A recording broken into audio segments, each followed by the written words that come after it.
ফাঁস হলো এবার চাঞ্চল্যকর এক তথ্য। এবার ইসলাম ধর্ম গ্রহণ করছেন কিংবদন্তি পর্তুগিজ ফুটবলার ক্রিস্টিয়ানো রোনালদো। বিষয়টি সরাসরি ঘোষণা দিয়েছেন আল নাসরের সাবেক গোলকিপার, বিশ্ব ফুটবলের বর্তমান সময়ের মহাতারকা ক্রিস্টিয়ানো রোনালদো। তাকে নিয়ে মানুষের আগ্রহের কোনো কমতি নেই। তার জীবনযাপন প্রতিটি মুহূর্তের খবর রাখতে মরিয়া থাকে ভক্তরা। তবে এই তারকা ফুটবলারকে নিয়ে নতুন তথ্য দিয়েছেন সৌদি আরবের আল নাসর ক্লাবের সাবেক গোলকিপার ওয়ালিদ আব্দুল্লাহ। তিনি জানান, ইসলাম গ্রহণ করতে চান রোনালদো। পাকিস্তানের সংবাদ মাধ্যম জিও টিভির মালিকানাধীন প্রতিষ্ঠান জিও সুপারের এক প্রতিবেদনে এ তথ্য জানানো হয়েছে। কিন্তু এই প্রতিবেদনের সত্যতা কতটুকু? তবে কি এবার সত্যি ইসলাম ধর্ম গ্রহণ করবে CR7?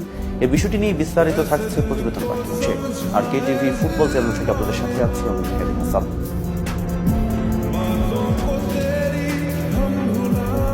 প্রতিবেদনে বলা হয়েছে, রোনালদোর ইসলাম গ্রহণ নিয়ে দীর্ঘদিনের গুঞ্জন রয়েছে।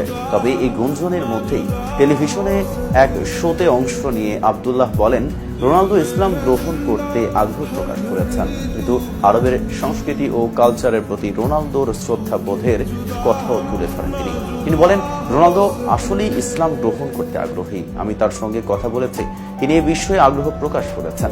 গোল করার পর ইতিমধ্যেই তিনি সেজদাও দিয়েছেন। তিনি সবসময় খেলোয়াড়দের নামাজ ও ধর্মীয় অনুশোচনা মেনে চলার বিষয়ে উৎসাহ দেন। আল নাসরের সাবেক এই গোলকিপার বলেন, তিনি অনুশীলনের সময় আজান দিলে খেলোয়াড়দের নামাজের জন্য কোচকে বিরতির অনুরোধ জানিয়েছেন। তিনি বলেন, শুরুর দিকে আমি রোনালদোর খুব কাছের মানুষ ছিলাম, কেননা তিনি ক্লাব, কালচার বা সংস্কৃতির কিছুর সঙ্গেই পরিচিত ছিলেন না। তিনি বিভিন্ন বিষয়ে কৌতূহলী হতেন এবং আমার কাছ থেকে বিস্তারিত জানতে চাইতেন। এছাড়া গত বছরের মে মাসে এই ফুটবল তারকার খেলার মাঠে সেজদার ঘটনা তুলে ধরেন।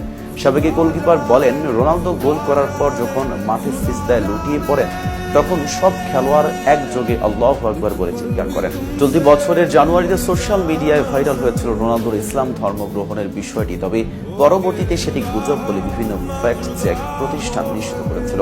কিন্তু এবার একটি টিভি শোতেই আল নাসরের সাবেক গোলরক্ষক দিয়েছেন অবাক করা সব তথ্য।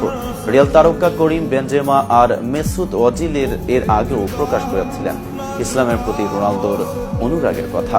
তবে রোনালদো ইসলাম ধর্ম গ্রহণ করুক বা না করুক, তার বিনম্রতা, শৃঙ্খলা এবং খেলোয়াড় হিসেবে তার প্রতিশ্রুতি তাকে এই পর্যায়ে নিয়ে এসেছে বলে মন্তব্য করেছেন আল নাসরের সাবেক গোলরক্ষক ওয়ালিদ আব্দুল্লাহ। এদিকে পেশাদার ফুটবলারদের সংগঠন ফিফপ্রো বর্ষসেরা একাদশ বেছে নেওয়ার জন্য 26 জনের সংক্ষিপ্ত তালিকা প্রকাশ করেছে।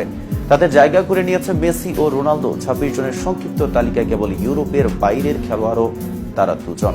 39 বছর বয়সে রোনালদো খেলছেন সৌদি আরবের ক্লাব আল নাসরে। 37 বছর বয়সে মেসি খেলছেন মেজর সকার লিগের ক্লাব ইন্টার মায়ামিতে। ইউরোপের বাইরে গিয়ে বড় কোনো লিগে না খেললেও এখনো ফুটবলারদের নজরেই সেরা একাদশে জায়গা পাওয়ার যোগ্য তারা।